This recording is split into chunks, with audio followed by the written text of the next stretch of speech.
ನಮಸ್ಕಾರ, ಶುಭ ಸಂಜೆ ಪ್ರೀತಿಯ ವೀಕ್ಷಕರೆಲ್ಲರಿಗೂ ಸಂಕಲ್ಪ ಸಿದ್ಧಿ ವಿಶೇಷ ಕಾರ್ಯಕ್ರಮಕ್ಕೆ ಆತ್ಮೀಯ ಪ್ರೀತಿಯ ಸ್ವಾಗತ ಹೇಳ್ತಾ ಇರೋದು ನನ್ನ ಅನುಷ. ನಿಮ್ಮ ಒಂದು ಲೈಫ್ನಲ್ಲಿ ಸಾಕಷ್ಟು ರೀತಿಯಾಗಿರುವಂಥ ತೊಂದರೆಗಳು, ಕಷ್ಟಗಳು, ಸಮಸ್ಯೆಗಳು ಬರ್ತಾ ಇದೆ.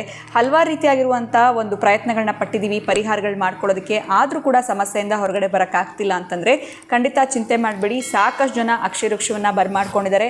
ಅವರ ಒಂದು ಸಮಸ್ಯೆಗಳಿಂದ ಆದಷ್ಟು ಬೇಗ ಹೊರಗಡೆ ಬಂದಿದ್ದಾರೆ. ಇದರ ಬಗ್ಗೆ ನೀವು ಕೂಡ ಮಾಹಿತಿಯನ್ನು ಪಡೆದುಕೊಳ್ಬೇಕು ಅಂತಂದರೆ ನಿಮಗೆ ಸ್ಕ್ರೀನ್ ಮೇಲೆ ಫೋನ್ ನಂಬರ್ಸ್ ಬರ್ತಾ ಇದೆ. ಆ ಒಂದು ನಂಬರ್ಸ್ಗೆ ನೀವು ಕರೆ ಮಾಡಿದಾಗ ನಿಮಗೆ ಸಂಪೂರ್ಣವಾಗಿರುವಂತಹ ಮಾಹಿತಿಯನ್ನು ನಿಮಗೆ ತಿಳಿಸ್ಕೊಡ್ತಾರೆ. ಇನ್ನು ಕಾರ್ಯಕ್ರಮದಲ್ಲಿ ನಾನು ಕೇಳುವಂತಹ ಪ್ರಶ್ನೆಗಳಾಗಿರ್ಬೋದು, ಗುರುಗಳ ಮುಂದೆ ಇಡುವಂತಹ ಸಮಸ್ಯೆಗಳಿಗೆ ಸರಳ ರೀತಿಯಲ್ಲಿ ರೆಮಿಡಿ ಆಗಿರ್ಬೋದು, ಸೊಲ್ಯೂಷನ್ಸ್ನ ತಿಳಿಸ್ಕೊಡೋದಕ್ಕೆ ಇವತ್ತಿನ ಕಾರ್ಯಕ್ರಮದಲ್ಲಿ ಕೂಡ ನಮ್ಮ ಜೊತೆಲಿದ್ದಾರೆ ಸ್ಪಿರಿಚುವಲ್ ಗುರು ಡಾಕ್ಟರ್ ವಿಷ್ಣುದತ್ತ ಗುರುಜಿಯವರು. ಬನ್ನಿ ಗುರುಗಳನ್ನ ಕಾರ್ಯಕ್ರಮಕ್ಕೆ ಸ್ವಾಗತಿಸೋಣ. ನಮಸ್ತೆ ಗುರುಗಳೇ, ಕಾರ್ಯಕ್ರಮಕ್ಕೆ ಭಕ್ತಿಯ ಸ್ವಾಗತ. ಗುರುಗಳೇ, ಪ್ರಶ್ನೆಗಳು ಕೆಲವು ಸತಿ ಒಂದು ರೀತಿಯಾಗಿರುವಂಥ ವಿಚಿತ್ರವಾಗಿರುವಂಥ ಪ್ರಶ್ನೆಗಳು ಕೂಡ ಇಡ್ತೀನಿ, ಬಟ್ ನೀವು ಸಿಂಪಲ್ ಆಗಿರುವಂಥ ಸೊಲ್ಯೂಷನ್ಸ್ ಕೊಡ್ತೀರಾ. ವೀಕ್ಷಕರ ಪರವಾಗಿ ಕೂಡ ತಮಗೆ ಧನ್ಯವಾದಗಳನ್ನ ಹೇಳೋದಕ್ಕೆ ಇಷ್ಟಪಡ್ತೀನಿ. ಇವತ್ತಿನ ಪ್ರಶ್ನೆ ಏನು ಅಂತಂದರೆ, ಇದನ್ನು ಕೇಳಬೇಕಾ ಕೇಳಬಾರ್ದಾ, ಏನು ಮಾಡೋದು ಅಂತ ಗೊತ್ತಾಗಿಲ್ಲ, ಆದರೂ ಕೂಡ ಕೇಳ್ತಾ ಇದ್ದೀನಿ. ಈಗ ಮನೆ ಅಂತ ಅಂದಮೇಲೆ ಇವಾಗ ದೇವ್ರ ಫೋಟೋ ಇರುತ್ತೆ. ಕೆಲವರು ಪುಣ್ಯಕ್ಷೇತ್ರಗಳು ಹೋದಾಗ ಅಲ್ಲಿಂದ ಪ್ರತಿ ಕಡೆಯಿಂದನೂ ಫೋಟೋಗಳನ್ನ ತೊಗೊಂಬಂದು ಇಡ್ತಾ ಇರ್ತಾರೆ. ಆದರೆ ಒಂದೇ ಒಂದು ಪ್ರಶ್ನೆ, ಮನೆ ಅಂದಮೇಲೆ ಈ ದೇವರ ಒಂದು ಫೋಟೋ ಇರಲೇಬೇಕು ಅನ್ನೋದಾದರೆ ಅದು ಯಾವ ದೇವರ ಫೋಟೋ? ಸೊ ಬೇಸಿಕ್ಕಾಗಿ ಹೇಳೋದಾದರೆ ತುಂಬ ನಾವು ಅಲಂಕಾರ ಮಾಡೋದು ಬೇಡ. ಮನೆ ಅಂದಮೇಲೆ ಈ ಫೋಟೋ ಇರಬೇಕಪ್ಪ, ಈ ದೇವರ ಫೋಟೋ ಇರಬೇಕು. ಅದು ಗಣೇಶನ ಅಥವಾ ಲಕ್ಷ್ಮೀ ಫೋಟೋನ, ಯಾವ ಫೋಟೋ ಇಡಬೇಕಾಗತ್ತೆ, ಇದ್ರ ಬಗ್ಗೆ ತಿಳಿಸ್ಕೊಡಿ. ಓಂ ವಿಶ್ವಸ್ಮೈ ನಮಃ. ಪ್ರೀತಿಯ ಬಂಧುಗಳೇ, ಜನಗಳಿಗೆ ಇವತ್ತು ಫೋಟೋ ಏನು ಬೇಕಾಗಿಲ್ಲ, ನೋಟು ಬೇಕಾಗಿದೆ. ನೋಟು ಬೇಕಾಗಿದೆ. ನೋಟು ಬರುತ್ತೆ ಅಂತಂದರೆ ಯಾವುದಾದ್ರೂ ಸರಿಯೇ, ಹಾಗೆಲ್ಲ ಉಂಟು. ಮನೆಯಲ್ಲಿ ಲಕ್ಷ್ಮಿ, ಸರಸ್ವತಿ, ಗಣಪತಿ ಇವರನ್ನ ಹಾಕಿರ್ತಾರೆ. ಬಹಳ ಪ್ರಮುಖವಾಗಿ ತಿಳ್ಕೊಳ್ಬೇಕಾಗಿದೆ ಅಂತಂದರೆ ಈ ಭೂಭಾರವನ್ನು ಒತ್ತಿರ್ತಕ್ಕಂಥದ್ದು. ಈಗ ನಮಗೆ ನಮ್ಮ ತಾತ ಮುತ್ತಾತ ತಂದೆಯಿಂದ ಬಂದಿರೋಂಥ ಆಸ್ತಿಗಳು ನಾವು ಅನುಭವಿಸ್ತಿದ್ರೆ ನಾವೊಂದು ಕೃತಜ್ಞತೆ ಹೇಳಲ್ವಾ? ನಾವು ಇನ್ಯಾರನ್ನೋ ತುಂಬ ಬಡವರನ್ನು ನೋಡಿದಾಗ ತುಂಬ ಕಷ್ಟದಲ್ಲಿ ಅವರ ಅಪ್ಪ ಅವರ ತಾತ ಮುತ್ತಾತ ಏನೂ ಇಟ್ಟಿಲ್ಲ, ಅವ್ರಿಗೇನೂ ಇಲ್ಲ ಪಾಪ, ಅವರಿಗೆ ತುಂಬ ಭಿಕ್ಷಾಚನ ವೃತ್ತಿಲಿದ್ದಾರೆ. ನಮ್ಮ ಹಿರಿಯರು ನಮಗೆ ಸಂಪಾದನೆ ಮಾಡಿಕೊಟ್ಟಿರೋ ಆಸ್ತಿ ಇದ್ದಾಗ ಎಷ್ಟು ಕೃತಜ್ಞತೆ ಹೇಳಬೇಕು ನೀವು.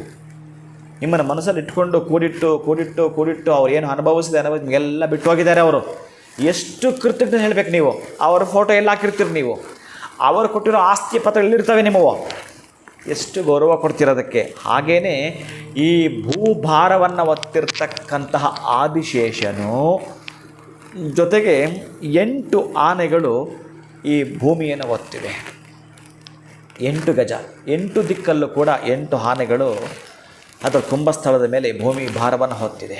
ಅಂತಹದ್ದಕ್ಕಾಗಿ ಪೂರ್ವ ಕಾಲದಲ್ಲಿ ತತ್ಪೂರ್ವ, ಅದಕ್ಕೆ ನಾನು ಗಣಪತಿ, ಲಕ್ಷ್ಮೀ, ಸರಸ್ವತಿ ಅಂತ ಏನು ಹೇಳ್ತಾ ಇಲ್ಲ, ನೀವು ಚೆನ್ನಾಗಿ ಕೇಳಿಸ್ಕೊಂಡ್ರೆ ಎಲ್ಲಿಂದ ನಾವು ಜೀವನ ಆರಂಭಿಸಿದ್ರು, ನಮ್ಮ ಹಿರಿಯರ ದವಸ ಧಾನ್ಯಗಳು ಅಂತ ಪ್ರಾರಂಭಿಸಿದರು, ಅಲ್ಲಿಂದ 100 ವರ್ಷಗಳ ಹಿಂದಕ್ಕೆ ಹೋಗ್ತಿರೋ ಅಥವಾ 200 ವರ್ಷಗಳ ಹಿಂದಕ್ಕೆ ಹೋಗ್ತಿರೋ, ಅಲ್ಲಿಂದ ದವಸ ಧಾನ್ಯಗಳು ತಿನ್ಕೊಂಡು ಬಂದರು ಅಂತಂದರೆ ಅವರ ಜೊತೆಗೆ ಸಹಾಯಕವಾಗಿ ಕೆಲಸ ಮಾಡ್ತಾ ಇದ್ದದ್ದು ಎತ್ತು, ಹಸು, ಕುರಿ, ಕೋಳಿ, ಎಮ್ಮೆ ಇವೆಲ್ಲ ಏನಿತ್ತು.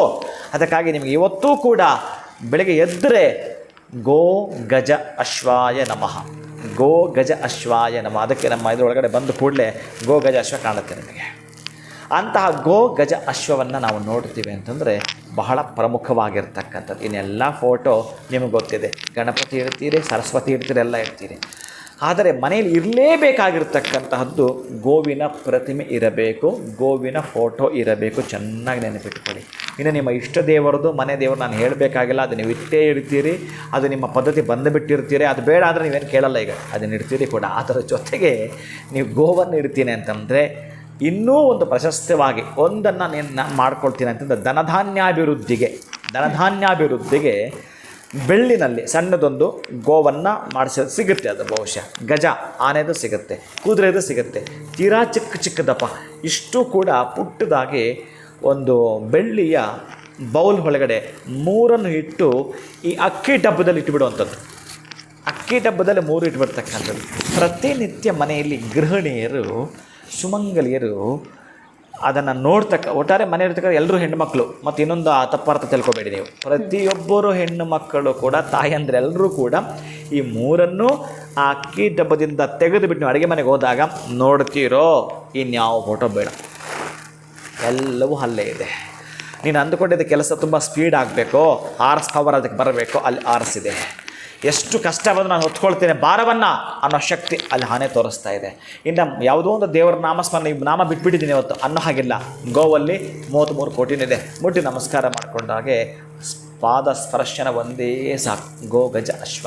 ಇನ್ನು ಲಕ್ಷ್ಮಿ ಗಣಪತಿ. ಅದಕ್ಕೆ ನಾನು ಈ ಅಕ್ಷರವೃಕ್ಷ ಮಾಡುವಾಗ ಸೂರ್ಯ ಪಂಚಾಯತನ ಯಾಕಿಟ್ಟಿದೆ ಅಂದರೆ ಅಲ್ಲಿ ಗಣಪತಿಯೂ ಇದೆ.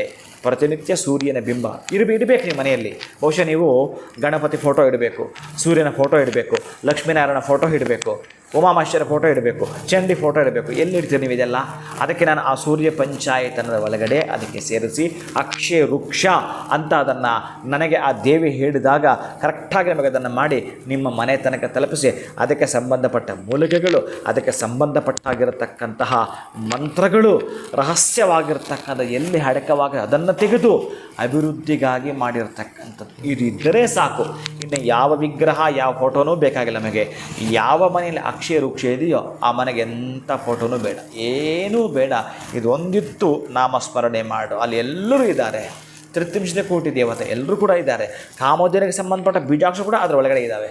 ಅದಕ್ಕಾಗಿ ಆ ಒಂದು ಅಕ್ಷಯ ವೃಕ್ಷ ಧನಧಾನ್ಯವನ್ನೇ ಅಭಿವೃದ್ಧಿ ಮಾಡಿ.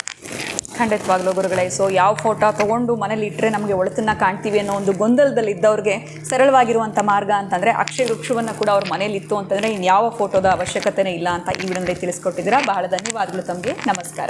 ಹರೇ ಶ್ರೀನಿವಾಸ. ಹಾಗಿದ್ರೆ ಇನ್ಯಾಕೆ ತಡ ಮಾಡ್ತೀರಾ? ನೀವು ಈಗಲೇ ಅಕ್ಷಯ ವೃಕ್ಷವನ್ನು ನಿಮ್ಮ ಮನೆಗೆ ಬರ್ಮಾಡ್ಕೊಳ್ಬೇಕು ಅಂತಂದರೆ ಸ್ಕ್ರೀನ್ ಮೇಲೆ ಸಂಖ್ಯೆಗಳು ಬರ್ತಾ ಇದೆ, ಕರೆ ಮಾಡಿ ಇದ್ರ ಬಗ್ಗೆ ಹೆಚ್ಚಿನ ಮಾಹಿತಿಯನ್ನು ಪಡ್ಕೊಳ್ಳಿ ಅಂತ ಹೇಳ್ತಾ ಇವತ್ತಿನ ವಿಡಿಯೋನ ಮುಗಿಸುವಂಥ ಸಮಯ ಆಗಿದೆ. ಮತ್ತೊಂದು ಹೊಸ ವಿಚಾರದೊಂದಿಗೆ ಮುಂದಿನ ವಿಡಿಯೋನಲ್ಲಿ ಭೇಟಿ ಮಾಡ್ತೀನಿ. ನಮಸ್ಕಾರ.